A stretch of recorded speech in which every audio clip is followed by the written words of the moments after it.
இயேசு கிறிஸ்துவின் நாமத்தில் வாழ்த்துக்கள். இது ஆண்டவரை நம்ம உயர்த்துகிற, நன்றி செலுத்துகிற நேரத்துக்குள்ளே வந்திருக்கிறோம்.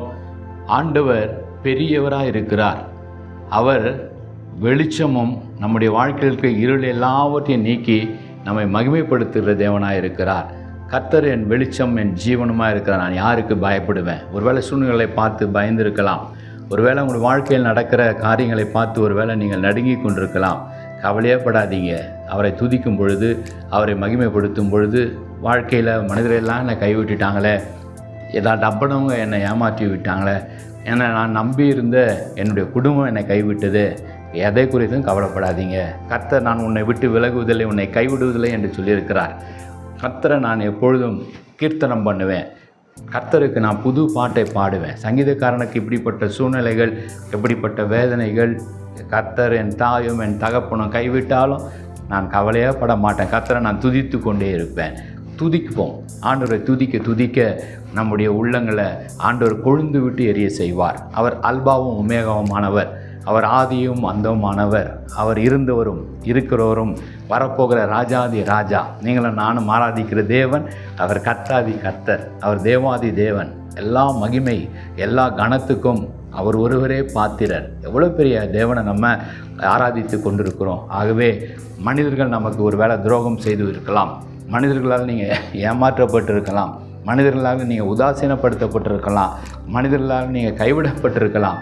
கவலையப்படாதீங்க. உலகத்தில் இருக்கிற அத்தனை மனிதர்கள் நம்மோடு இருந்தோம். கர்த்தர் இல்லாமல் போனால் அது ஆசீர்வாதமாக இருக்காது. ஆனால் உலகத்தில் இருக்கிற அத்தனை மனிதர்கள் நம்மை கைவிட்டுட்டாலும் நம்முடைய தேவகுமாரன் நம்மோடு இருந்தால் அது ஒன்று போதும். அவரை பார்த்து இன்றைக்கி சொல்ல போகிறோம். ஆண்டவரை, ரட்சகரை, தேவனுடைய குமாரனை, எங்களுக்காய் இறங்கி வந்தவரை, சிங்காசனத்தை விட்டு இந்த பூலோகத்தில் மனுஷனாய் வந்தீர, ஆனாலும் தேவகுமாரனாய் இன்றைக்கு வீற்றிருக்கிறீர, ரொம்ப ஆராதிக்க போகிறோம். நீங்கள் பார்த்தா போதும் ஆண்டவரை. யார் என்ன பார்க்கலனாலும் பரவாயில்ல, யார் என்ன கைவிட்டாலும் பரவாயில்ல, நீங்கள் என்னையோடு இருந்தால் போதும் ஆண்டவரை சொல்லுவோம். ஆண்டவரை பார்த்து ஆண்டவர் உள்ளத்தின் ஆழத்திலிருந்து அவருக்கு நன்றி செலுத்தி ஒரு பாடலை பாடி அவரை மகிமைப்படுத்த போகிறோம். தேவகுமாரா, தேவகுமாரா, என்ன நினைச்சிடுங்க. தேவகுமாரா, தேவகுமாரா, கொஞ்சம் நினைச்சிடுங்க. நீங்க நினைச்சா ஆசீர்வாதம் தான். என்ன மகனா எங்கே போவேனா? நீங்க நினைச்சா ஆசீர்வாதம் தான். என்ன மறந்தா எங்கே போவேனா?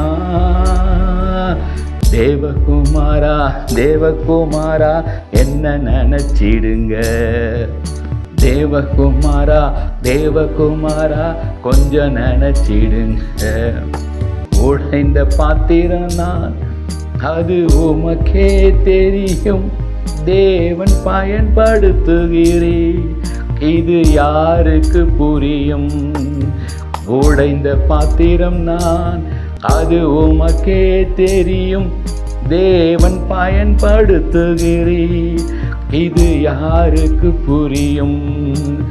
உதவாத எண்ணில் நீர் உறவானீரே, நீங்க இல்லாமல் என் உலகம் விழிக்காதே.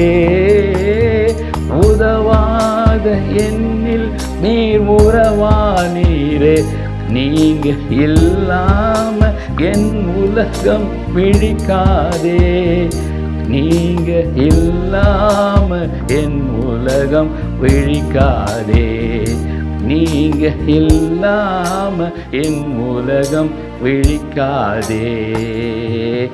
தேவகுமாரா, தேவகுமாரா, என்ன நினைச்சிடுங்க. தேவகுமாரா, தேவகுமாரா, கொஞ்சம் நினைச்சிடுங்க. ஜெபிப்போம். கர்த்தர் உங்களை நினைத்திருக்கிறார். கர்த்தர் உங்களை நிச்சயமாகவே ஆசீர்வதிப்பார்.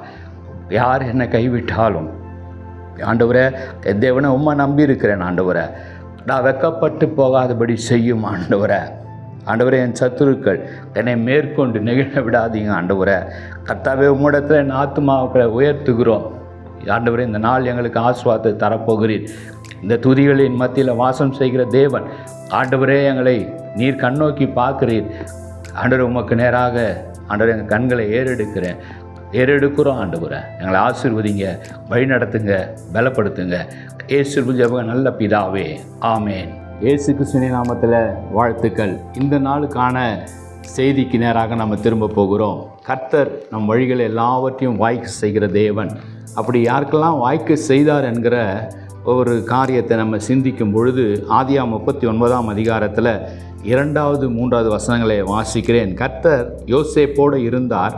அவன் காரிய சித்தி உள்ளவனானான். அவன் எகிப்தியனாகிய தன் எஜமானுடைய வீட்டிலே இருந்தான். கர்த்தர் அவனோடு இருக்கிறார் என்றும் அவன் செய்கிற யாவையும் கர்த்தர் வாய்க்க பண்ணுகிறார் என்றும் அவன் எஜமான் கண்டு யோசேப்பினிடத்தில் தயவு வைத்தான். என்ன அற்புதமான ஒரு வார்த்தை பாருங்கள். கர்த்தர் யோசேப்போடு இருந்தார். கர்த்தர் அவனோடு இருந்து அவன் செய்கிற யாவையும் வாய்க்க செய்தார். அவன் வழிகள் எல்லாவற்றையும் கர்த்தர் வாய்க்க செய்கிறார். என் வழிகள் வாய்க்கலையே, என்னுடைய வழிகள் இன்னும் சரியாகவில்லையே என்ற கேள்விக்குறியோடு இருக்கிற நமக்கான வார்த்தை தான் இந்த நாளில் ஆண்டவர் உங்களோடு என்னோடு கூட பேச விரும்புகிறார்.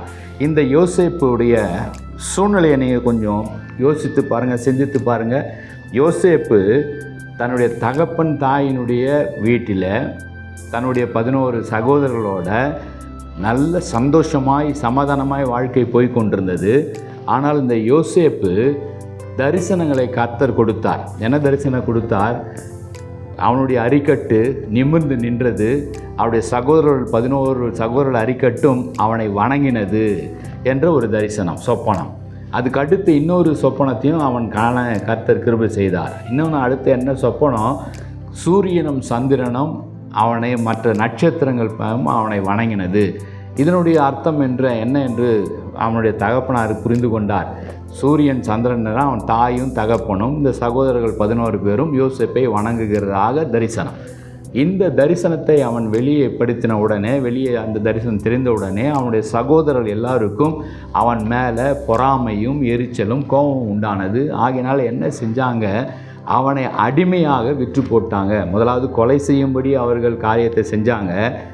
ஒரே ஒரு சகோதரன் அவனை காப்பாற்றுகிறான். கொலை செய்ய வேண்டாம், இவனை அந்த வியாபாரிகளிடத்தில் வர்த்தகரிடத்தில் விற்று விட்டால் நமக்கு பணம் கிடைக்கும், இவனை விற்று விடலாம் அடிமையாக என்று விற்று விடுகிறார்கள். அடிமையாக ஒரு வீட்டில் எகிப்து தேசத்துக்கு கொண்டு வரப்படுகிறான். போர்த்திபார் என்கிற வீட்டில் அடிமையாக வேலை செய்து கொண்டிருக்கிறான். அடிமையாக வேலை செய்து கொண்டிருக்கிற அவனை பார்த்து இந்த வேதத்தில் எழுதப்பட்டிருக்கிறது, அவன் செய்ததெல்லாம் வாய்த்தது. கொஞ்சம் யோசித்து பாருங்கள். ஏன்னா ஐயா இருக்கிற சூழ்நிலை என்ன? என் சகோதரர்கள் எனக்கு விரோதமாக இருக்கிறாங்க, என் குடும்பம் எனக்கு விரோதமாக இருக்கிறது, என் தாய் தகப்பன் எனக்கு விரோதமாக இருக்கிறான், புலம்பிக் கொண்டிருக்கிறீர்கள். யாரோ ஒருத்தருக்கான வார்த்தை ஆண்டவர் இன்றைக்கு சொல்லி கொண்டிருக்கிறார். என் குடும்பம் எனக்கு விரோதமாக இருக்குது, எனக்கு வர வேண்டிய சொத்தை எனக்கு தரலை, என் சகோதரிகள் பிடுங்கி கொண்டாங்க, என் சகோதரன் ஏமாற்றி விட்டான், என் தகப்பன் பிள்ளைகள் மத்தியில் வேறுபாடு பார்க்கிறார், மூத்தவனுக்கு கொடுத்தார், இளையவனுக்கு கொடுக்கல, அது இளையவனுக்கு கொடுத்தாங்க, மூத்தவனுக்கு கொடுக்கல, என் தாய் எங்களை சிநேகிக்கல, என் தாய்க்கு பிரியமெல்லாம் பெண் பிள்ளைகள் மேலே தான். எத்தனையோ காரியங்களை கேள்விப்படுகிறோம். ஒருவேளை நீங்கள் கூட அப்படிப்பட்ட சூழ்நிலை இருக்கலாம். குடும்பத்தால் ஒதுக்கப்பட்டு, குடும்பத்தால் வெறுக்கப்பட்டு, குடும்பத்தால் யோசேப்புடைய நிலைமையை பார்க்கும்போது கொலை செய்து அவனை தீர்த்து விட வேண்டும், அவனுடைய வாழ்க்கையை முடித்து விட வேண்டும் என்கிற சூழ்நிலைக்கு போனார்கள்.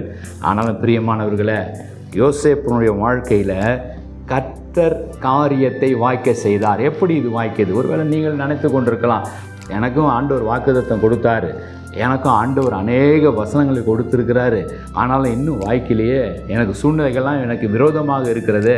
யோசேப்பு கவலைப்படவே இல்லை. யோசேப்பு முணுமுணுக்கவில்லை. யோசேப்பு அவிவிசுவாசமாய் கர்த்தர் கொடுத்த வாக்குத்தத்தத்தை எனக்கு விரோதமாக எதிர்மறையாக நடக்கிறது, தாய் தகப்பன் வணங்குவாங்க, சகோதரர்கள் என்னை வணங்குவார்கள் என்று சொப்பனம் கண்டேன், ஆனால் சகோதரர்கள் என்னை கொலை செய்ய திட்டம் போட்டாங்க, சகோதரர்கள் என்னை என் வாழ்க்கையை முடித்து விட வேண்டும் என்று திட்டமிட்டு விட்டார்களே, இன்றைக்கு அடிமையாய் கிடக்கிறேனே என்று யோசேப்பு புலம்பிக் கொண்டிருக்கவில்லை. யோசேப்பு அடிமையாக விற்கப்பட்ட போது அவனுக்கு வயது 17 என்று ஆராய்ச்சியாளர் சொல்கிறாங்க. இந்த போத்திபார் வீட்டில் 11 வருடமாக அவன் பணிபுரிந்தான் அடிமையாக. அதுக்கு பிறகு 2 வருடம் கழித்து சிறைச்சாலைக்கு போய் 2 வருடம் கழித்து அவன் பார்வோனுடைய அரசாங்க உத்தியோகத்தில் அவன் அமர்கிறான் என்கிற சரித்திரம் சொல்லுகிறது. இப்பொழுது நம்ம சிந்திக்க போகிறோம், அவன் காரிய சித்தி உள்ளவனாக இருந்தான். அவன் செய்தது வாய்க்கு பண்ணுகின்றது. கர்த்தர் எல்லாவற்றையும் வாய்க்க பண்ணுகிறார் என்ற வார்த்தை வருகிறது.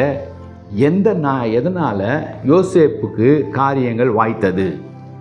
சூழ்நிலைகள் வேறு மாதிரி இருக்கிறது, உலகம் வேறு மாதிரி இருக்கிறது, அடிமையாக கிடக்கிறேன். ஆனால் அவன் கையிட்ட காரியங்கள் எல்லாம் வாய்த்தது என்பதை ஆண்டவரை அறியாத ஒரு எகிப்து தேசத்தை சேர்ந்த போத்திபார் கண்டு அவனுக்கு தயவு வைத்து அவனை தன்னுடைய ஊழியக்காரனும் விசாகக்காரனும் மாற்றினான். எப்படி இது நடந்தது? ஏன் இது நடந்தது? இன்றைக்கு இதை தியானிக்க போகிறோம். யோசேப்பு என்ன செய்ததுனால அவன் காரியங்கள் வாய்த்தது என்று தியானிக்க போகிறோம்.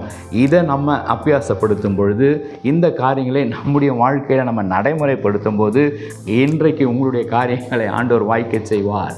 உங்களுடைய காரியங்கள் மாத்திரமல்ல, நீங்கள் எங்கே இருக்கிறீர்களோ அந்த வீடு, எங்கே வேலை செய்கிறீர்களோ அந்த நிறுவனம், எங்கே ஊழியம் செய்கிறீர்களோ அந்த ஊழியத்தினுடைய நிறுவனம் அல்லது சபை, ஆலயம், நீங்கள் இருக்கிற இடத்த கர்த்தர் உங்கள் நிமித்தமாய் ஆசீர்வதிப்பார். யோசேப்பின் நிமித்தம் அந்த எகிப்தின் வீடு ஆசீர்வதிக்கப்பட்டது. யோசேப்பின் நிமித்தம் அந்த எகிப்தின் வீட்டில் வெளியிலையும் அவனுக்கு உண்டான எல்லாவற்றையும் கர்த்தருடைய ஆசீர்வாதம் இருந்தது. எவ்வளோ ஒரு மகிமையான காரியம் பாருங்கள். நான் அடிமையாக இருக்கிறேன், நான் வீட்டை விட்டு வெளியே வந்து விட்டேன், நான் என் சகோதரர்களால் துரத்தப்பட்டிருக்கிறேன், அடிமையாக விற்கப்பட்டிருக்கிறேன். ஆனால் கர்த்தர் நான் செய்கிற காரியங்களை வாய்க்க செய்கிறார். கர்த்தர் என்னுடைய காரியங்களை வாய்க்க செய்கிறது மாத்திரமல்ல, நான் எந்த இடத்துல இன்றைக்கு அடிமையாய் நின்று கொண்டிருக்கிறேனோ அந்த வீட்டை கர்த்தர் ஆசீர்வதிக்கிறார். எவ்வளோ ஒரு அற்புதமான காரியம்! ஏன் யோசேப்புக்கு இது நடக்கிறது? ஏன் யோசேப்போட கர்த்தர் இருந்தார்? முதலாவது காரியம், அவன் நீதிமானாக இருந்தான். யோசேப்புடைய வாழ்க்கையில் எடுத்து பார்த்தீங்கன்னா, அந்த ஆதியாகமம் 37ஆம் அதிகாரம் 2வது வசனத்தில் அவனுடைய சகோதரர்கள் எல்லாம் ஆடு மேய்க்கிற தொழில் தான், வேலை தான் செஞ்சு கொண்டிருந்தாங்க, பணிகள். பிரியமானவர்களே, அவர்கள் துன்மார்க்கமான காரியங்களை செய்கிறதை யோசேப்பு கண்டு தன் தகப்பனிடத்தில் வந்து அவர்கள் செய்கிற காரியங்களை சொல்லி வருவான் என்று வேதத்தில் வாசிக்கிறோம். ஆகவே தான் பாருங்கள், அப்போனா இவன் எவ்வளோ ஒரு நீதிமானாக இருந்திருக்கான். சின்ன வயசுலேயே அந்த வயதில் தன்னுடைய சகோதரோடு சேர்ந்து இவனும் துன்மார்க்கமான காரியங்கள், துன்மார்க்கமான ஒரு ஜீவியத்துக்குள்ளே போயிருக்கலாம். ஆனால் பிரியமானவர்களே, அவன் அப்படிப்பட்ட காரியத்துக்குள்ளே உடன்படவே இல்லை. ஆகவே தான் நீதிமானாக இருக்கிறனால தான் அவனை இந்த அவர்களுக்கெல்லாம் எரிச்சலாக வருது. பக்தி உள்ளலாம் நீங்கள் இருக்கணும்னு நினைத்தாவே உங்களுக்கு பிரச்சனைகள் வரும். நீங்கள் பரிசுத்தமாக இருக்கணும்னு நீங்கள் நினைத்தாவே உலகத்தில் உங்களுக்கு போராட்டம் உண்டு. சங்கீதம் 34:17 சொல்லுது, ஆனால் நீதிமான்கள் கூப்பிடும்போது கர்த்தர் கேட்டு அவர்களை எல்லா உபத்திரவங்களுக்கும் இக்கட்டுகளும் நீங்களாக்கி விடுவிக்கிறார். இதுதான் நடக்கிறது. நீதிமானாக அவன் இருந்தனால அவனுக்கு உபத்திரம் உண்டு. நீதிமான்களுக்கு உபத்திரம் இல்லை என்று சொல்லப்படலை. நறுங்குண்ட இருதயம் உள்ளவர்களுக்கு கர்த்தர் சமீபமாக நறுங்குண்ட ஆவியுள்ளவர்களை ரட்சிக்கிறார். அவன் குழியில் அவங்க சகோதரன் தள்ளி கொலை செய்ய நினைக்கும் போது அவன் எவ்வளவு கதறியிருப்பான். நீதிமானாக இருந்தனால தான் கர்த்தர் அவன் கதறலை கேட்டு அவனை ரட்சித்து விடுவிக்கிறார். அவன் நீதிமானாக இருந்தனால தான் அடிமையாக விற்கப்பட்டு அடிமையாக ஒரு எல்லத்தில் கொண்டு வரப்பட்டாலும் அந்த இடத்துலையும் கர்த்தர் அவனை உயர்த்தி வைத்திருக்கிறார். முதலாவது காரியம், அவன் நீதிமானாக இருந்தான். 2வது காரியம் என்ன? யோசேப்புக்கு இருந்த குணநலன், ஆண்டவர் அவனோடு இருந்து அவன் காரியங்கள் எல்லாவற்றையும் வாய்க்க செய்தார் என்று இந்த வேதத்தில் சொல்லப்பட்டிருக்கிறது. என்ன காரியம்? அவன் நீதிமானாய் மாத்திரம் அல்ல, சிட்சையை சகிப்பவனாக. ஆண்டவரிடத்தில் வருகிற இது சோதனை. இந்த சோதனை என்னுடைய தவறினாலோ என்னுடைய பாவத்தினாலோ இந்த பாடுகள் அல்ல, அதை அவன் அறிந்து கொண்டான். இந்த பிரச்சனைகள், இந்த எதிர்ப்புகள், இந்த போராட்டம், இந்த அடிமையாக விற்கப்பட்டது, குடும்பத்தை விட்டு பிரிந்து கிடக்கிறேன், எங்கேயோ என் தாய் தாப்புன்னு இருக்காங்க, ஒருவேளை நீங்கள் ஏதோ வெளி தேசத்தில் இருக்கலாம், குடும்பத்தை விட்டு பிரிந்து ஏன் கிடக்கிறேன், எனக்கு ஏன் இது நடந்துச்சு, கவலையப்படாதீங்க, இது ஆண்டவர் உங்களுக்கு அனுமதித்த காரியமாக இருக்கலாம், உங்களை உயர்த்துவதற்காக, யோசேப்பை அரியணையில் உயர்த்துவதற்காக, யோசேப்பை எப்படி ஆசீர்வதிக்க வேண்டுமோ ஆசீர்வதிப்பதற்காக. கர்த்தர் யோசேப்போடு இருந்தது போல் உங்களோட கூட இருப்பார். நீங்கள் உங்கள் குடும்பத்தை விட்டு பிரிந்து போய் வேறு தேசத்தில் இருக்கலாம், உங்களுடைய மனைவியை விட்டு பிரிந்து இருக்கலாம், கணவனை விட்டு தனியாக இங்கே இருக்கிறேனே, நான் இப்படி வந்து உழைத்து தான் என் குடும்பத்தை நான் பாதுகாக்கிறேன், என் குடும்பத்தை நான் தாங்குகிறேன் என்ற அந்த சூழ்நிலை. என் தங்கைகளுக்கு திருமணம் செய்ய வேண்டும், ஆகவே நான் இந்த தேசத்துக்கு வந்து இப்படி உழைத்து கொண்டிருக்கிறேன், இன்னும் நான் திருமணம் செய்யவில்லை. எத்தனை எத்தனை எத்தனை காரியங்கள். ஏன் எனக்கு இது நடக்கிறது? கவலையே படாதீர்கள். யோசேப்பை உயர்த்தின ஆண்டவர், யோசேப்போட கர்த்தர் இருந்தார். ஒருபோதும் உங்கள் நீதியை விட்டு விடாதீர்கள், நீதிமானாக இருங்கள். 2வது காரியம், சிட்சையை சகிக்க வேண்டும். எபிரேயர் 12ஆம் அதிகாரம் 11ஆம் வசனம், எந்த சிட்சையும் தற்காலத்தில் சந்தோஷமாய் காணப்படாமல் துக்கமாய் காணப்படும், ஆகிலும் பிற்காலத்தில் அதில் பழகினவர்களுக்கு அது நீதியாகி சமாதானமான பலனை தரும். அன்றியும் என் மகனே, கர்த்தருடைய சிட்சையை அற்பமாக எண்ணாதே, அவரால் கடிந்து கொள்ளப்படும் போது சோர்ந்து போகாதே. யோசேப்பு சோர்ந்து போகவே இல்லை. தன் சொந்த சகோதரர்கள் என்னை கொலை செய்யவே இப்படி வெறுக்கிறார்களே, இப்படி என்னை தீர்த்து விடுவேன்னு நினைக்கிறார்களே, ஐயோ என் வாழ்க்கை எப்படி ஆகிவிட்டதே. சோர்ந்து போகல. சகோதரர்கள் கைவிடலாம், சகோதரிகள் கைவிடலாம், கவலைப்படாதீங்க. பெற்ற தாய் தகப்பன் உங்களை ஒதுக்கி இருக்கலாம், கவலைப்படாதீங்க. பெற்ற தாய் தகப்பன் உங்களுக்கு வர வேண்டிய சுதந்திரம், உங்களுக்கு வர வேண்டிய சொத்தை மறுத்திருக்கலாம், கவலைப்படாதீங்க. நீங்கள் ஆண்டவர் பிள்ளை ஆகி விட்டீர்கள் என்றனால உங்களுக்கு சொத்து மறுக்கப்பட்டு இருக்கிறது. நீங்கள் பக்தி உள்ளவர்கள் என்பதனால வேலையில் ப்ரொமோஷன் மறுக்கப்பட்டு இருக்கிறது. நீங்கள் பரிசுத்தமாய் வாழ வேண்டும் என்று நினைக்கிறதுனால உங்களுக்கு வர வேண்டிய இன்க்ரிமெண்ட் உங்களுக்கு போடாமல் தடுக்கப்பட்டு இருக்கிறது. கர்த்தர் அறிவார். அந்த சிட்சையை நீங்கள் கவலைப்படாதீங்க, சோர்ந்து போகாதீங்க, அது அற்பமாக என்னாதீங்க, உத்தமத்தில் நில்லுங்க. சிட்சையை சகிக்கிறவர்கள் பாக்கியவான்கள். சோர்ந்து போகாமல் சிட்சையை சகித்தான். 2வது காரியம், யோசேப்புனுடைய காரியங்கள் எல்லாவற்றையும் வாய்க்க செய்யவும், யோசேப்புடைய வாழ்க்கையில் இருக்கிற காரியங்கள் சிட்சைகளை அவன் சகித்தனால, சோர்ந்து போகாமல் இருந்தனால கர்த்தர் யோசேப்போடு இருந்தார். 3வது ஒரு காரியம், அவன் எதை செய்தாலும் மனப்பூர்வமாய் செய்தான். அவன் அடிமையாக இங்கே கொண்டு வந்து என்னை போட்டு விட்டாங்களே, நான் ஏன் வேலை செய்யணும், நான் ஏன் இதை செய்ய வேண்டும் நினைக்கவே இல்லை. பிரியமானவர்களே, எனக்கு அன்பானவர்களே, உங்களுக்கு கொடுக்கப்பட்டிருக்கிற பணி அது எப்படிப்பட்ட பணியாக இருக்கலாம். உங்களுக்கென்று ஆண்டவர் கொடுத்துருக்கிற தொழிலோ வியாபாரமோ அல்லது வேலையோ, அது என்ன காரியம் இருந்தாலும் அதை மனப்பூர்வமாய் நீங்கள் செய்யும்போது கர்த்தர் அவர்களோடு கூட இருப்பார். என் சூழ்நிலை எப்படி இருக்குது, எனக்கு 1008 பிரச்சனை, என் வீட்டில் விட்டு என்னை அனுப்பிச்சிட்டாங்க, நான் தூர தேசத்தில் வந்து வேலை செய்கிறேன், எத்தனையோ 1000 கிலோமீட்டருக்கு வந்திருக்கிறேன், வருடத்துக்கு ஒரு முறை தான் நான் என்னுடைய வீட்டுக்கு, என்னுடைய இல்லத்துக்கு, என் தேசத்துக்கு போக முடியும். இந்த தேசத்தில் நான் இவ்வளோ கடினமாக ஒர்க் பண்ணிகிட்டு இருக்கிறேன், அது என் பிள்ளைகளுக்கு தெரிய மாட்டேங்குது, என்னுடைய குடும்பத்துக்கு தெரியல, நான் எவ்வளவுக்கு சிரமப்பட்டு வேலை செய்கிறேன், அதற்கு உண்டான கனமோ மரியாதை எனக்கு கிடைக்கல, எத்தனையோ காரியங்களை சொல்லி கொண்டிருக்கிறாங்க. யோசேப்பு புலம்பவே இல்லை, அவன் அதை செய்யவே இல்லை, மனப்பூர்வமாய் செய்தான். கொலோசியர் 3ஆம் அதிகாரம் 22ஆம் வசனம் சொல்லுது, வேலைக்காரரே, சரீரத்தின்படி உங்களுக்கு எஜமானங்களாக இருக்கிறவர்களுக்கு எல்லா காரியத்திலும் கீழ்ப்படிந்து நீங்கள் மனுஷருக்கு பிரியமாய் ஊழியம் செய்யாமல் தேவனுக்கு பயப்படுவர்களாக கபடமில்லாத இருதயத்தோடு ஊழியம் செய்யுங்கள். நீங்கள் மனுஷருக்கு ஊழியம் செய்யலை, மனுஷருக்காக வேலை செய்யலை, கர்த்தருக்காக நான் வேலை செய்கிறேன். யோசேப்புடைய சிந்தை அப்படி தான் இருந்தது. நான் இந்த போத்திபாருக்காக நான் வேலை செய்யலை, நான் கர்த்தர் என்னை இங்கே கொண்டு வந்திருக்கிறார், கர்த்தர் என்னை இந்த அடிமையாக இந்த வீட்டில் என்னை வேலை செய்ய வைத்திருக்கிறார், நான் உண்மையை உத்தமமாக செய்வேன், நான் என்னுடைய பெஸ்ட்டை நான் கொடுப்பேன். நீங்கள் என்ன வேலை செய்கிறீர்களோ அந்த இடத்துல உங்களுடைய பெஸ்ட்டை நீங்கள் கொடுங்க. இந்த 3 காரியங்களையும் யோசேப்பு அவனுடைய வாழ்க்கையில் செய்தனால தான் யோசேப்போட கர்த்தர் இருந்தான். அவன் காரிய சித்தி உள்ளவனானான்.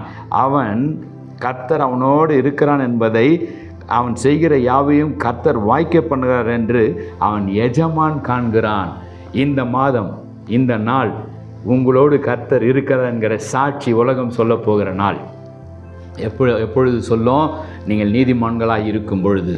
நீங்கள் உங்கள் வாழ்க்கையில் நீங்கள் நீதிமானாய் நடக்க, நீங்கள் நீதிமானாய் பக்தியாய் பரிசுத்தமாய் நடக்க, அப்படி வருகிற போராட்டங்கள், துன்பங்கள், சிக்ஷைகளை நீங்கள் இன்பமாக சகிக்கும் பொழுது, 3வதாக பார்க்குறோம், எந்த காரியமாக இருந்தாலும் என்னுடைய வேலையை நான் பெர்ஃபெக்டாக செய்வேன், என்னுடைய வேலையை நான் மேக்ஸிமம் என்ன செய்ய முடியுமோ என்னால் அந்த என்னுடைய மேக்ஸிமத்தை கொடுப்பேன், என்னுடைய பெஸ்ட்டை கொடுப்பேன், என்னுடைய சிறந்ததை நான் கொடுப்பேன். நான் என் எஜமானுக்காக வேலை செய்யலை, என் மேனேஜருக்காக வேலை செய்யலை, என்னுடைய முதலாளிக்காக வேலை செய்யலை, தேவனுக்காக வேலை செய்து கொண்டிருக்கிறேன். கர்த்தர் எனக்கு இந்த வேலையை கொடுத்துருக்கிறார், கர்த்தர் நான் இந்த இடத்துல வைத்திருக்கிறார் என்கிற அந்த மனநிலையோடு யோசேப்பு வேலை செய்தனால கர்த்தர் அவன் இதை எல்லாவற்றையும் வாய்க்க செய்து மாத்திரமல்ல, அவன் நிமித்தம் அவனுக்கும் உயர்வு, அவன் எந்த இடத்துல வேலை செய்தானோ அந்த குடும்பத்துக்கு ஆண்டவர் உயர்வு மேலே உயர்வை தந்தார்.